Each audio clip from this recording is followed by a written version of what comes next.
وذكر فإن الذكرى تنفع المؤمنين.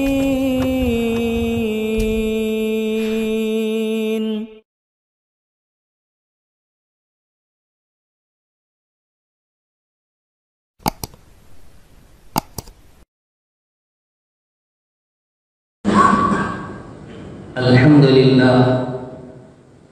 لله وكفى وسلام على عباده الذين اصطفى. أما بعد فأعوذ بالله من الشيطان الرجيم. بسم الله الرحمن الرحيم. يا أيها الذين آمنوا ادخلوا في السلم كافة ولا تتبعوا خطوات الشيطان إنه لكم عدو مبين. صدق اللہ العظیم. قابل احترام بزرگوں اور دوستوں، اس وقت مسلمانوں میں خصوصاً اور تمام انسانوں میں عموماً آپسی اختلافات اور آپسی جھگڑوں کا ایک سیلاب امڑ آیا ہے، جس کا تھوڑا بہت اندازہ عدالتوں میں درج ہونے والے مقدمات سے لگایا جا سکتا ہے، لیکن یہ اندازہ ناکافی ہے۔ وجہ یہ ہے کہ عدالتوں تک پہنچنے والے مقدمات بہت کم ہوتے ہیں، اس لیے کہ اس میں روپیہ پیسہ بہت برباد ہوتا ہے۔ بہت سے واقعات اور اختلافات ایسے ہوتے ہیں جو عدالتوں کے دروازوں تک، ان کی دہلیز اور چوکھٹ تک بھی پہنچ نہیں پاتے۔ نتیجہ یہ نکلتا ہے کہ دونوں فریق اپنی اپنی حیثیت کے مطابق ایک دوسرے کا مقابلہ کرنے کی، ایک دوسرے کو نقصان پہنچانے کی کوشش میں لگے رہتے ہیں۔ اسی لیے شریعت اسلامیہ نے معاملات کی صفائی پر زور دیا ہے اور معاملات کی صفائی کی اہمیت کو شریعت اسلامیہ نے بڑے اچھے انداز میں بیان کیا ہے۔ قرآن کریم کی اس آیت میں اللہ تبارک و تعالی ارشاد فرماتے ہیں، اے ایمان والو تم اسلام میں پورے داخل ہو جاؤ۔ اسلام 5 منزلہ ایک عمارت کا نام ہے۔ ایک منزل عقائد کی ہے، ایک منزل عبادات کی ہے، ایک منزل معاملات کی ہے، ایک منزل معاشرت کی ہے، ایک منزل اخلاق کی ہے۔ جب تک ان تمام کو درست نہیں کر لیا جاتا، وہاں تک کوئی آدمی کامل مسلمان کہلانے کے لائق نہیں ہوتا۔ اسی سے ہم اندازہ لگا سکتے ہیں کہ اگر ہم چاہتے ہیں کہ ہم کامل مسلمان بن جائے تو معاملات کی صفائی پر ہمیں زور دینا چاہیے اور اس کی اہمیت کو اپنے دل و دماغ میں اچھی طرح بٹھانی چاہیے۔ دوسری بات، قرآن کریم کی جو سب سے طویل آیت ہے وہ سورۃ البقرہ کی آیت ہے، جو سورۃ البقرہ کے اخیر سے دوسرے رکوع میں ہے۔ یہ آیت 15 سطر کے قرآن کے اعتبار سے پورے ایک صفحے کی آیت ہے اور 13 سطر قرآن کے اعتبار سے تقریباً 1.25 صفحے سے زائد کی آیت ہے۔ اس پوری آیت میں معاملات کی صفائی پر زور دیا گیا، اس کی اہمیت کو بیان کیا گیا ہے۔ آپ اسی سے اندازہ لگائیں کہ نماز کا، زکوٰۃ کا حکم دیا تو ایک مختصر جملے میں اقیموا الصلاۃ وآتوا الزکاۃ، لیکن معاملات کی صفائی کو قرآن کریم نے بیان کیا ہے تو ایک صفحے سے زائد کے اندر بیان کیا ہے، اس سے آپ اندازہ لگائے، سوچیں کہ اسلام میں معاملات کی صفائی پر کتنا زور دیا گیا ہے۔ تیسری بات، امام نووی رحمۃ اللہ علیہ نے اپنی کتاب ریاض الصالحین میں باب التوبہ میں توبہ کی شرائط کو بیان کیا۔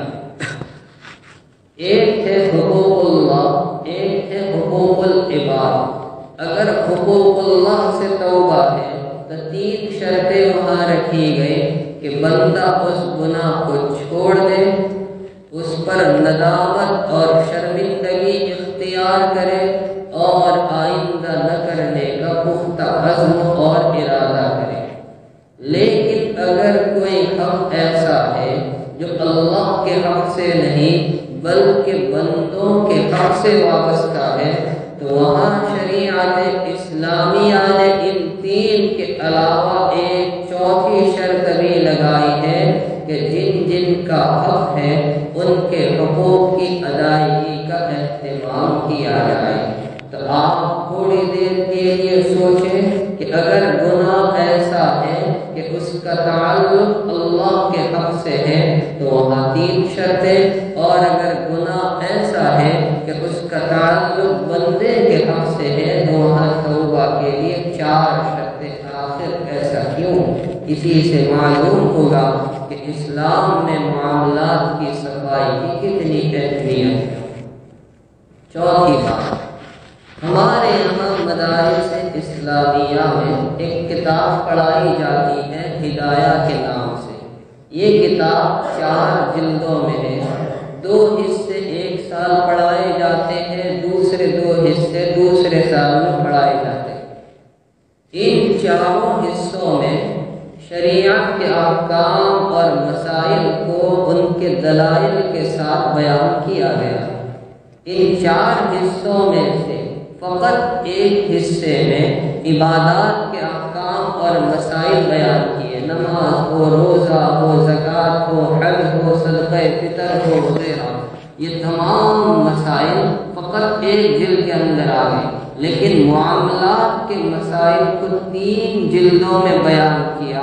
آپ اس سے اندازہ لگائے کہ اسلام میں معاملات کی کتنی اہمیت ہے کہ 25% مسائل ایسے ہیں جن کا تعلق عبادات سے ہے، باقی 75% احکام اور مسائل ایسے ہیں جن کا تعلق معاملات سے۔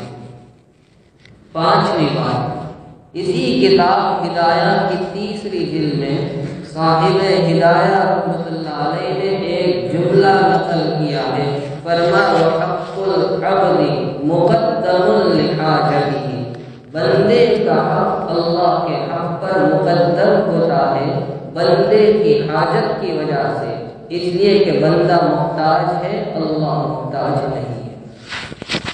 یہ تمام دلائل ہیں اس بات کے کہ اسلام میں معاملات پر کتنا زور دیا گیا، اس کی صفائی کی اہمیت کو کس شان اور اہمیت کے ساتھ بیان کیا ہے۔ سرکار عالم صلی اللہ تعالی علیہ وسلم نے بھی اپنے ارشادات کی روشنی میں اس کی اہمیت کو بیان کیا ہے۔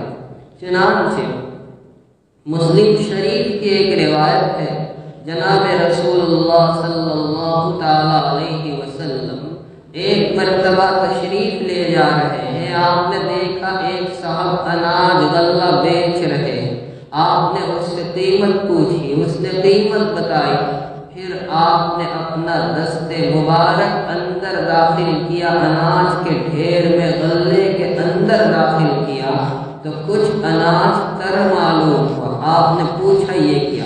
انہوں نے جواب دیا بارش ہو گئی تھی اس لیے میں نے گیلے اور تر اناج کو نیچے رکھ دیا، خشک اناج کو اوپر رکھا ہے۔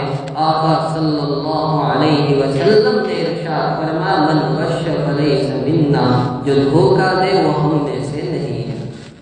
ابو داؤد شریف کی روایت ہے، حدیث قدسی ہے، جناب رسول پاک صلی اللہ تعالی علیہ وسلم اللہ رب العزت کا فرمان نقل کرتے ہیں آپ فرماتے ہیں میں دو شریکوں کے درمیان تیسرا شریک ہوتا ہوں جب تک وہ خیانت نہ کرے، اگر وہ خیانت کرنے لگتے ہیں تو میں وہاں سے ہٹ جاتا ہوں۔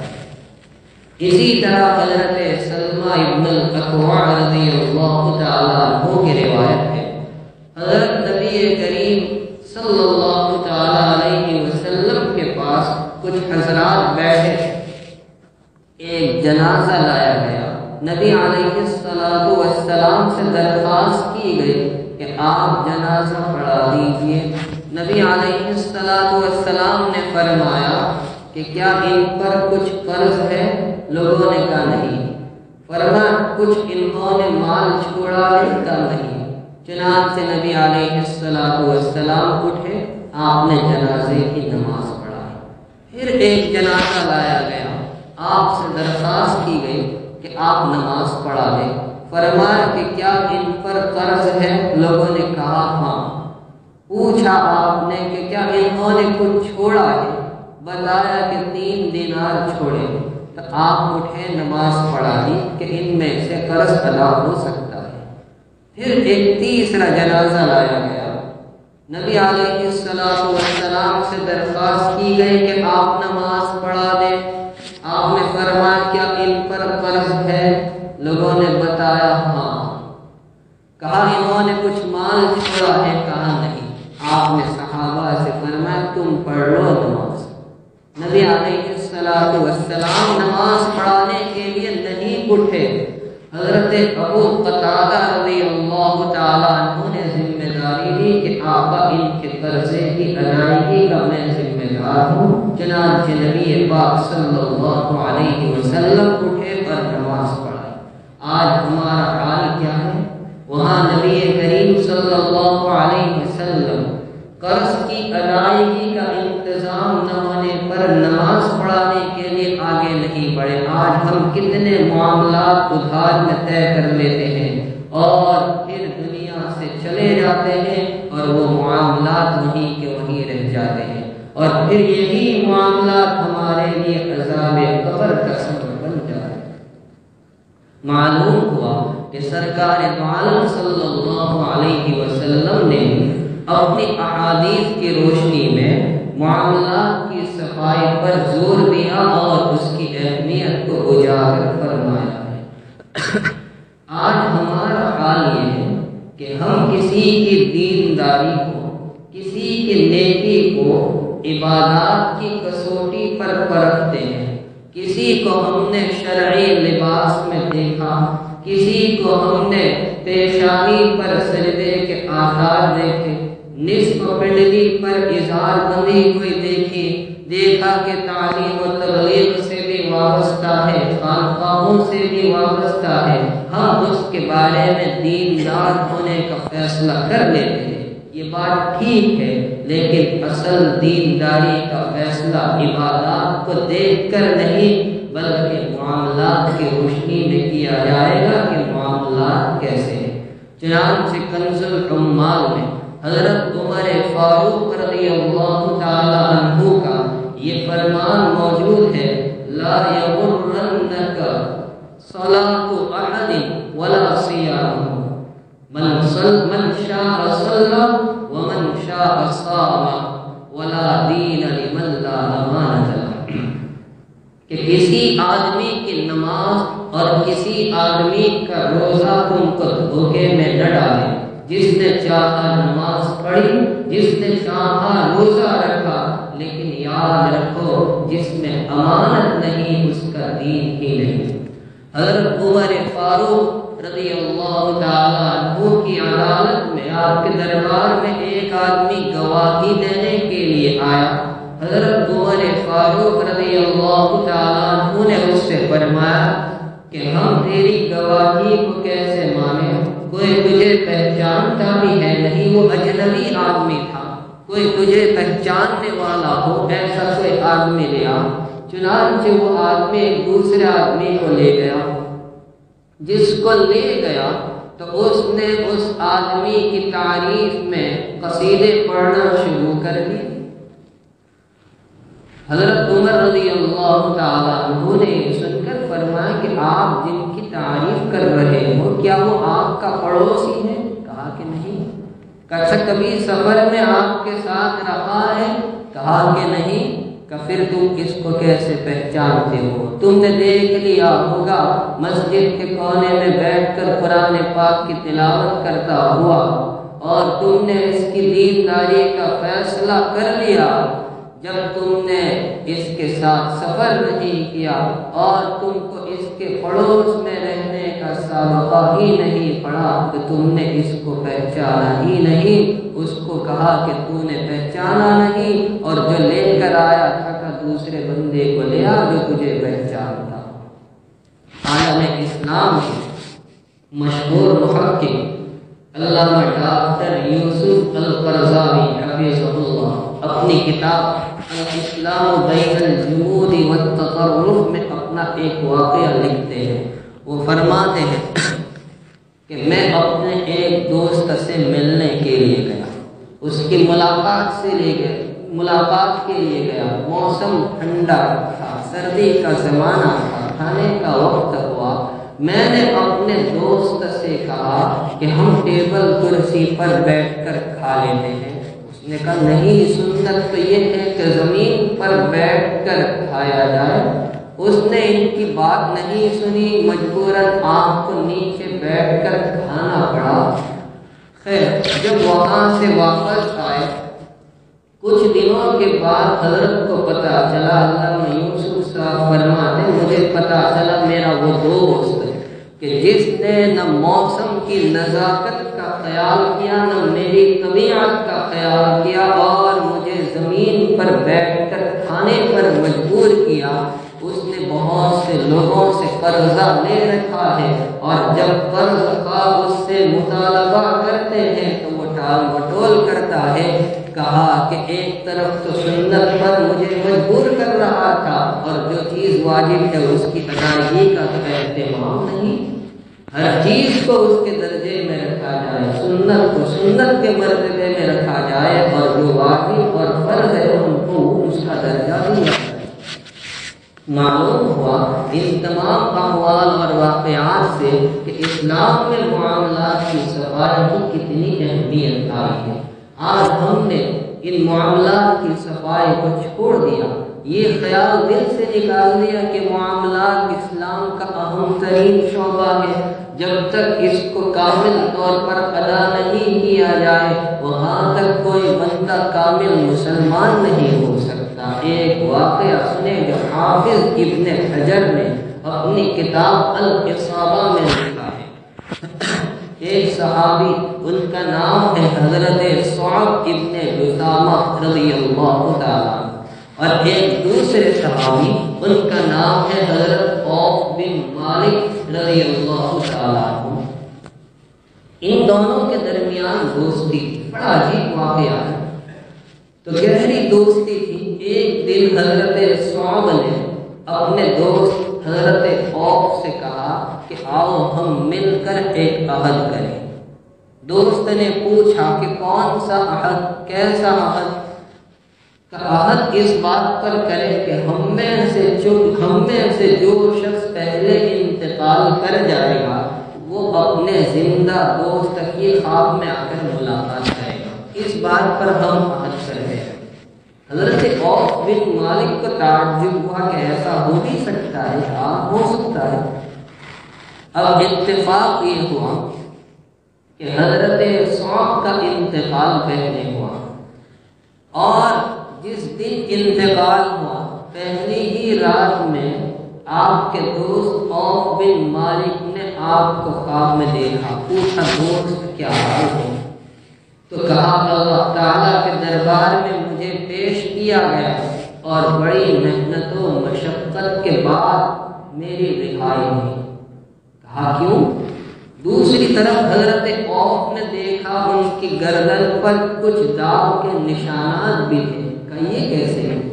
کہ اللہ تعالیٰ کے دربار میں مجھے پیش کیا گیا، میں نے ایک یہودی سے 10 درہم قرضہ لیا تھا، وہ قرضہ ادا کرنا رہ گیا تھا کہ میرا انتقال ہو گیا۔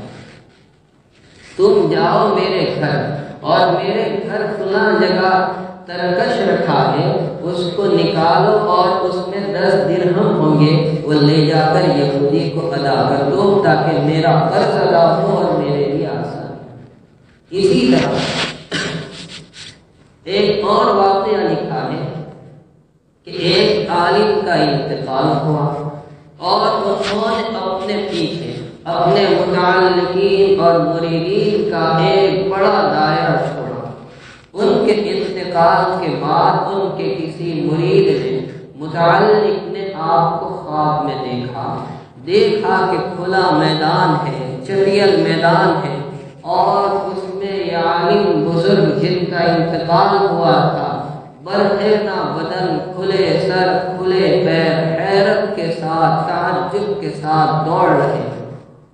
پوچھا حضرت آپ تو بڑے عالم محقق اور آپ نے مریدین متعلقین کا ایک بڑا حلقہ چھوڑا اور آپ کی پوری زندگی مخلوق کی اصلاح اور تربیت میں، عبادت، ریاضت اور مجاہدے میں گزری، کہ وہ ساری چیزیں اللہ کے قبول کر لی گئی۔ میری عبادات، ریاضتیں، مجاہدے اور جو کچھ بھی میں نے اللہ کے بندوں کی اصلاح اور تربیت کے لیے مشقت اٹھائی ہے، ساری چیزیں قبول کر لی گئی، لیکن اس وقت تم مجھے جس حالت میں دیکھ رہے ہو، یہ حالت ایک سوئی کی وجہ سے پیش آئی کہ میں نے اپنے پڑوسی سے کپڑا سینے کے لیے سوئی مانگ کر لی تھی اور میں اس کو اس کی یہ امانت لوٹا تھا، اس سے پہلے میرا انتقال ہو گیا۔ ایک سوئی ادا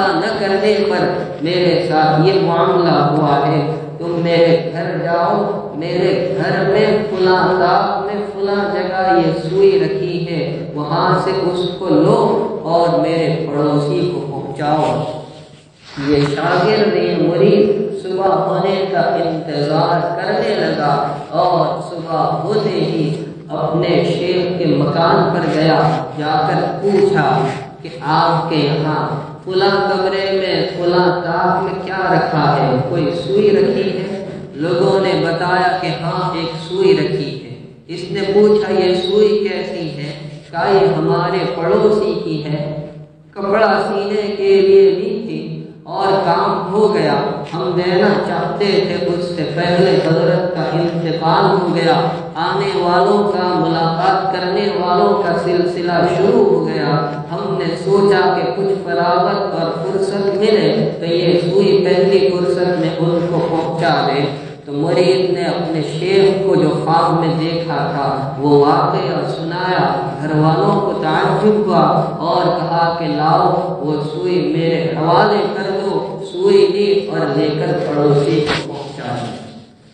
دوسری رات ہوئی تو خواب میں پھر مرید کو اپنے شیخ کی عالم اور بزرگ کی زیارت ہوئی۔ اب کی بار جو دیکھا تو کیا دیکھتے، آپ کے بدن پر عمدہ لباس اور پوشاک خوشبوؤں میں معطر ہے، ہرا بھرا سرسبز و شاداب باغ ہے اور اس میں ایک مسند مسیری لگی ہے، اس پر آرام سے ٹیک لگائے ہوئے حشاش بشاش بیٹھے ہیں۔ آپ اندازہ کیجیے ایک معمولی سوئی ادا نہ کرنے پر یہ حال ہو سکتا ہے، تو آج ہم نے لوگوں کی ہزاروں لاکھوں کی جائیداد کو ہڑپ کر لیا اور ادائیگی کا کوئی اہتمام نہیں، تو پھر ہماری قبر میں کیا حالت ہوگی، آخرت میں کیا؟ آخرت کا تو کیا کہنا، آپ نے روایت سنی ہے کہ اگر دنیا میں سینگ والی بکری نے بے سینگ بکری کو مارا ہوگا تو وہاں بے سینگ بکری کو سینگ دیے جائیں گے اور اس کو بدلہ دیا جائے گا۔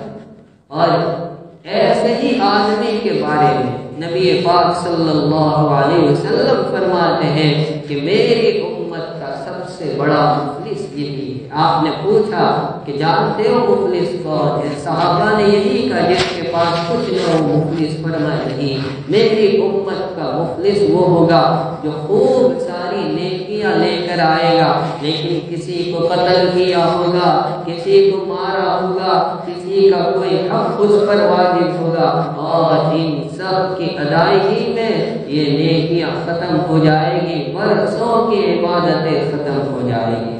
اس لیے اگر ہم چاہتے ہیں کہ آخرت ہماری درست ہو جائے، ہماری قبر درست ہو جائے، تو جو کچھ معاملات ہم کر رہے ہیں ان معاملات کو دنیا ہی میں صاف کر لینا چاہیے۔ ہم نے تو یہ خیال کیا کہ نمازیں پڑھ لیں گے اور نماز کے بعد توبہ استغفار کر لیں گے، مسجدوں میں آ کر خوب رو لیں گے، گڑ گڑائیں گے، مبارک راتوں میں جا کر توبہ استغفار کر لیں گے، اور اس کی برکت سے جو کچھ معاملات میں گڑبڑ کی ہے وہ معاف ہو جائے۔ یہ ہماری غلط فہمی ہے، یہ ہماری غلط سوچ ہے۔ ایک صاحب ایک دکان سے کچھ سامان خریدا کرتے تھے، ادھار پر لیا کرتے تھے۔ دکاندار ڈائری میں لکھ لیتا، آج اتنے کا لیا، کل اتنے کا لیا، پرسوں اتنے کا لیا، اور کبھی ادائیگی کی توفیق نہیں ہوتی۔ وہ صاحب حج کر کے آئے، حج سے آنے کے بعد دکاندار کے پاس پہنچے اور کہا ذرا ہماری ڈائری لاؤ۔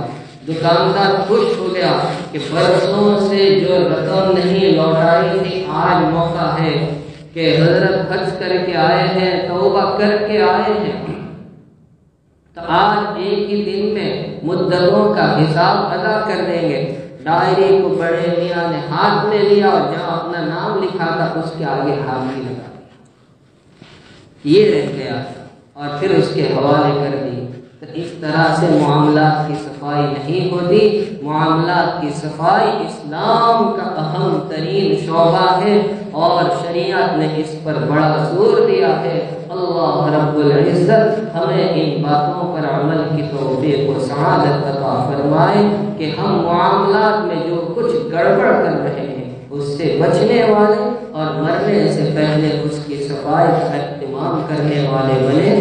آمین وآخر دعوانا الحمد للہ رب العالمین۔